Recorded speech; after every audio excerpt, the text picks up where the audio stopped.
خلیفہ چہارم امیر المؤمنین حضرت سیدنا علی المرتضی شیر خدا رضی اللہ تعالیٰ عنہ نے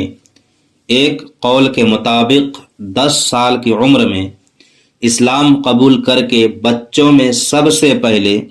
اسلام قبول کرنے کا شرف پایا، اور بچپن سے لے کر رسول کریم صلی اللہ علیہ وسلم کے ظاہری وصال فرمانے تک سفر و حضر اور اہل بیت ہونے کی وجہ سے بسا اوقات گھر میں بھی حضور اکرم صلی اللہ علیہ وآلہ وسلم کی سنتوں کو دل و جان سے اپناتے۔ حضرت عائشہ صدیقہ رضی اللہ تعالی عنہ فرماتی ہیں کہ حضرت علی رضی اللہ تعالیٰ عنہ لوگوں میں سنت کو زیادہ جاننے والے ہیں۔ مولا علی مشکل کشا شیر خدا رضی اللہ تعالیٰ عنہ علمی اعتبار سے صحابہ کرام رضی اللہ تعالیٰ عنہ میں ایک خاص مقام رکھتے تھے، اور کیوں نہ رکھتے ہوں کہ خود نبی کریم صلی اللہ علیہ وسلم نے آپ کی علمی شان بیان کرتے ہوئے آپ کو علم و حکمت کا دروازہ فرمایا ہے۔ چنانچہ مصطفیٰ جان رحمت صلی اللہ علیہ وسلم کا فرمان ہے، انا مدینۃ العلم وعلی بابھا، یعنی میں علم کا شہر ہوں اور علی اس کا دروازہ ہیں۔ اور دوسری روایت میں آیا ہے، انا دار الحکمت وعلی بابھا، یعنی میں حکمت کا گھر ہوں اور علی اس کا دروازہ ہے۔ حضرت سیدنا علی المرتضی رضی اللہ تعالیٰ عنہ فرماتے ہیں کہ سرکار دو عالم صلی اللہ علیہ وسلم نے میرے سینے پر ہاتھ رکھ کر یوں دعا کی، اللہم املأ قلبہ علما وفہما وحکما ونورا، یعنی اے اللہ علی کے سینے کو علم، عقل و دانائی، حکمت اور نور سے بھر دے۔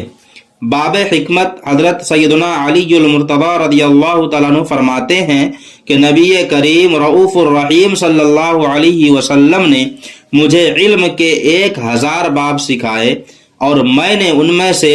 ہر باب سے مزید 1000 باب نکالے۔ آپ کی علمی لیاقت بیان کرتے ہوئے صحابی رسول حضرت سیدنا ابو طفیل عامر بن واصلہ رضی اللہ تعالیٰ عنہ فرماتے ہیں، میں حضرت سیدنا علی المرتضی رضی اللہ تعالیٰ عنہ کی خدمت میں حاضر ہوا تو آپ خطبہ ارشاد فرما رہے تھے۔ آپ نے خطبے کے دوران ارشاد فرمایا، مجھ سے سوال کرو، اللہ پاک کی قسم تم مجھ سے قیامت تک ہونے والے جس معاملے سے متعلق بھی پوچھو گے میں تمہیں اس کا ضرور جواب دوں گا۔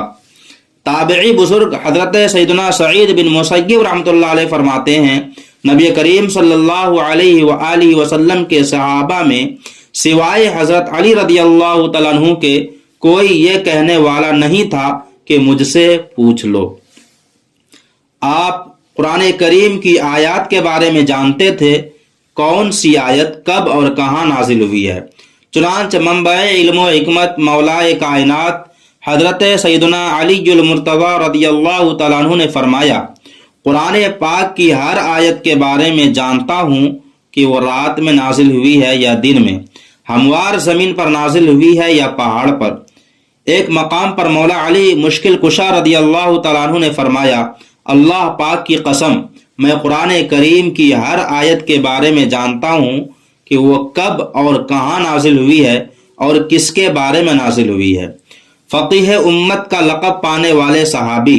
حضرت سیدنا عبداللہ بن مسعود رضی اللہ تعالیٰ عنہ آپ کی قرآن فہمی بیان کرتے ہوئے فرماتے ہیں، امیر المؤمنین حضرت سیدنا علی رضی اللہ تعالیٰ عنہ ایسے عالم ہیں کہ جن کے پاس قرآن کریم کے ظاہر و باطن دونوں کا علم ہے۔ قرآن کریم کی آیت کے ظاہر اور باطن کی وضاحت کرتے ہوئے حکیم الامت حضرت مفتی احمد یار خان نعیمی رحمۃ اللہ علیہ فرماتے ہیں، ظاہری مراد اس کا لفظی ترجمہ ہے، باطنی مراد اس کا منشا اور مقصد، یا ظاہر شریعت ہے اور باطن طریقت ہے، یا ظاہر احکام ہے اور باطن اسرار، یا ظاہر وہ ہے جس پر علماء مطلع ہیں اور باطن وہ ہے جس سے صوفیاء اکرام خبردار ہیں، یا ظاہر وہ جو نقل سے معلوم ہو، باطن وہ جو کشف سے معلوم ہو۔ صحابہ کرام علیہ رضوان کو اگر کسی معاملے میں حضرت علی رضی اللہ تعالیٰ عنہ کے فتوے کا علم ہو جاتا تو صحابہ کرام علیہ رضوان آپ کے فتوے پر عمل کیا کرتے تھے۔ چنانچہ حضرت عبداللہ بن عباس رضی اللہ تعالیٰ عنہ فرماتے ہیں کہ جب کوئی معتبر شخص ہمیں حضرت علی رضی اللہ تعالیٰ عنہ کا فتویٰ بتاتا تو ہم اس سے تجاوز نہ کرتے۔ صحابہ کرام بلکہ ام المؤمنین حضرت سیدہ عائشہ صدیقہ رضی اللہ تعالیٰ عنہ بھی مسائل کے حل کے لیے حضرت علی رضی اللہ تعالیٰ عنہ کے پاس بھیجا کرتی تھی،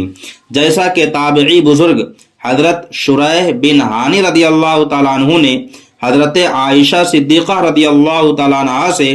موضوع پر مسح کے بارے میں سوال کیا تو آپ نے فرمایا حضرت علی رضی اللہ تعالیٰ عنہ کے پاس جاؤ اور ان سے پوچھو، کیونکہ وہ اس مسئلے کے بارے میں مجھ سے زیادہ جانتے ہیں۔ حضرت سیدنا عبداللہ بن مسعود رضی اللہ تعالیٰ عنہ فرماتے ہیں کہ حضرت سیدنا علی المرتضی رضی اللہ تعالیٰ عنہ اہل مدینہ میں علم میراث سب سے زیادہ جانتے تھے۔ آپ سے 586 احادیث مبارکہ مروی ہیں جو کتب احادیث میں اپنی خوشبوئیں بکھیر رہی ہیں۔ 40 ہجری میں 17 یا 19 رمضان المبارک کو فجر کی نماز کے لیے جاتے ہوئے راستے میں آپ پر قاتلانہ حملہ ہوا، جس میں آپ شدید زخمی ہو گئے اور 21 رمضان المبارک کی رات کو جام شہادت نوش فرما گئے۔ انا للہ و انا الیہ راجعون۔